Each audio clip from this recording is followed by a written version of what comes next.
Bonjour à tous, on se retrouve pour un nouvel épisode de la Captain Trading Series. Alors comme d'habitude au programme, on voit des tutoriels qui sont entièrement dédiés à votre apprentissage trading. Je vous rappelle que chaque tuto sont complémentaires les uns des autres, donc n'hésitez surtout pas à revenir sur la playlist et vous voir donc les tutos précédents de façon à ce que chacun des tutos devienne de plus en plus intuitif. Comme d'habitude, si cette Trading Series vous plaît, je vous invite à mettre un petit pouce et à suivre la chaîne de Krill. On va voir ensemble le secret des algorithmes. Alors j'appelle comme ça parce que c'est un indicateur qui est très utilisé par les algos et c'est pour ça que j'ai décidé de vous le présenter. Cet indicateur s'appelle les points pivots standards. Donc je ne sais pas si vous en avez déjà entendu parler, je ne sais pas si je vous en ai déjà parlé, mais en tout cas sur la Captain Trading Series, c'est la première fois qu'on voit cet indicateur. J'aime beaucoup cet indicateur parce qu'il nous donne des points extrêmement précis, donc à la fois pour prendre des profits sur un long ou sur un short, mais aussi pour trouver des points d'entrée qui sont quasi parfaits. J'utilise beaucoup cet indicateur. Vous le savez que je ne suis pas forcément fanat d'utiliser trop d'indicateurs, mais c'est vrai que celui-ci est extrêmement simple, surtout quand je ne sais pas forcément où prendre mes profits, mais aussi pour avoir une confirmation pour chercher un point d'entrée. Alors on va voir ensemble à quoi sert cet indicateur et comment l'utiliser pertinemment. Alors il faut savoir que c'est un indicateur technique qui calcule les supports et résistances et les pivots. D'accord? Donc en gros, par des mathématiques, il va nous donner des niveaux de support et résistance basés sur des calculs. C'est pour ça que cet indicateur est très utilisé par les algorithmes. Alors, avant de voir et de vous présenter ma façon de l'utiliser, on va d'abord faire une petite mise au point pour que vous puissiez trouver cet indicateur et le régler sur TradingView. Alors, pour ceci, on se rend sur TradingView. Donc, c'est dispo évidemment dans la version gratuite aussi de TradingView.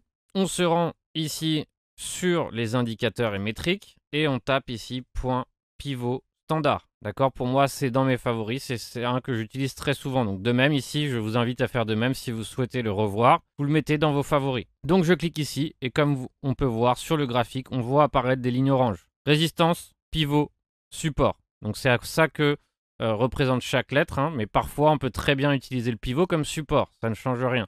C'est juste que actuellement, par rapport à cet actif, il considère le pivot étant 3,47. Donc maintenant qu'on l'a, on va essayer de le régler. Donc vous allez voir que pour ma part, je reste très classique dessus. Donc dans type, j'utilise le traditionnel. D'accord? Mais vous allez voir que vous pouvez vous amuser, par exemple, à en choisir d'autres, comme celui de Fibonacci, le Woody, le classique, le DM. Donc j'avais à un moment donné testé aussi un peu celui de Fibonacci. Mais c'est vrai que celui que j'utilise le plus est le traditionnel, car je trouve qu'il marche très bien. Donc ici, vous faites d'accord et voici du coup votre point pivot traditionnel. Donc maintenant, on va voir en détail comment je l'utilise et donc du coup, je vais vous apprendre à l'utiliser de façon pertinente. Cet indicateur nous sert à définir des niveaux de résistance parfaits. Alors vous savez maintenant, j'espère, avec toutes ces Captain Trading Series, à quoi servent les résistances, à savoir à prendre des profits. D'accord? Je vous invite, et j'espère qu'avec le temps, vous comprendrez que préférablement, sur une résistance, il est temps de prendre ses profits. Et évidemment, pour les plus expérimentés, sur une résistance, c'est aussi éventuellement le moment de prendre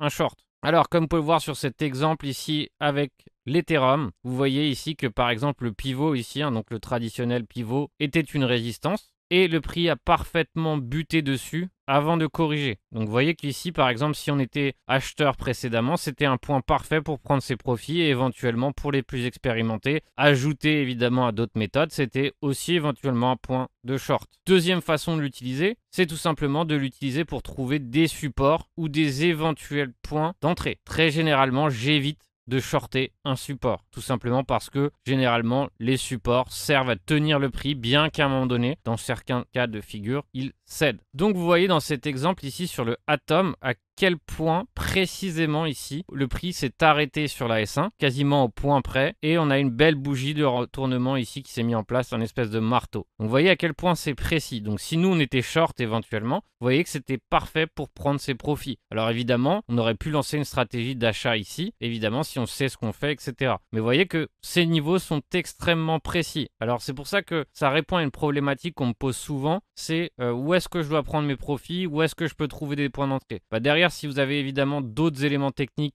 à votre disposition, vous voyez que ça se marie très bien. Cet indicateur va parfaitement se marier avec éventuellement d'autres méthodes que vous avez. Maintenant, évidemment, comme d'habitude, on va se prendre un exemple. On va se faire un exemple sur le trading terminal. Encore une fois, je vous rappelle les bienfaits d'avoir un trading terminal. Ça permet de systématiser votre approche. Derrière, lorsque vous préparez un plan convenablement, il n'y a pas de raison que vous soyez intervenant dessus parce que très souvent, les erreurs sont des erreurs liées à l'émotionnel et on ne respecte pas notre plan. Alors que normalement, si on utilise le trading terminal correctement, on peut mettre en place un TP, un stop loss et un point d'entrée. On n'a plus qu'à laisser le trade se mettre en place. Nous voici maintenant sur le trading terminal. Alors comme d'habitude, on clique ici sur trading terminal, on clique sur smart trade et on n'a plus qu'à placer du coup un smart trade. Alors ici je suis en spot et maintenant du coup on va essayer d'utiliser aussi notre indicateur qui est le point pivot traditionnel. Donc on peut l'utiliser directement à partir du trading terminal. Donc ici je mets point pivot et c'est le premier qui apparaît ici, point pivot standard.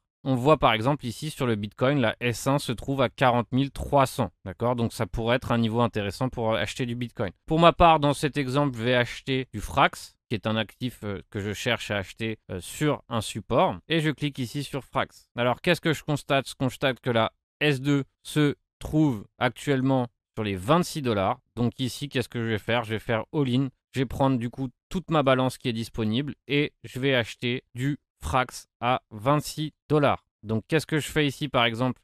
Je glisse mon slider pile poil sur la S2. Donc derrière ici, le trading terminal comprend que je souhaite acheter en limite sur les 27 $. Take profit, c'est-à-dire que directement, grâce au trading terminal, je peux fixer mon take profit. Donc par exemple, dans ce cas de figure, je peux éventuellement chercher à prendre un profit sur les 44 $. Alors évidemment, c'est un trade que je vais tenter pour du long terme. Donc vous voyez que c'est un trade, on va dire, assez ambitieux. Donc derrière ici, mon profit serait de 119 $ et j'ai pas forcément envie de mettre de stop loss parce que c'est une position swing sur laquelle j'ai pas forcément envie de protéger parce que je souhaite m'exposer à nouveau si le prix continue de descendre. Je clique sur lancer mon trade et maintenant le trading terminal a compris qu'il fallait m'acheter ici du Frax pour 27 $ qui tombe pile poil sur la S2. Donc voici une de mes façons d'utiliser les points pivots. Je les utilise très fréquemment. Vraiment, c'est pour ça que je pensais qu'il était très intéressant de vous partager cet indicateur en espérant que vous ne le connaissiez pas déjà. Ou en tout cas, si vous le connaissiez déjà, j'espère vous avoir fait apprendre des nouvelles choses. Ce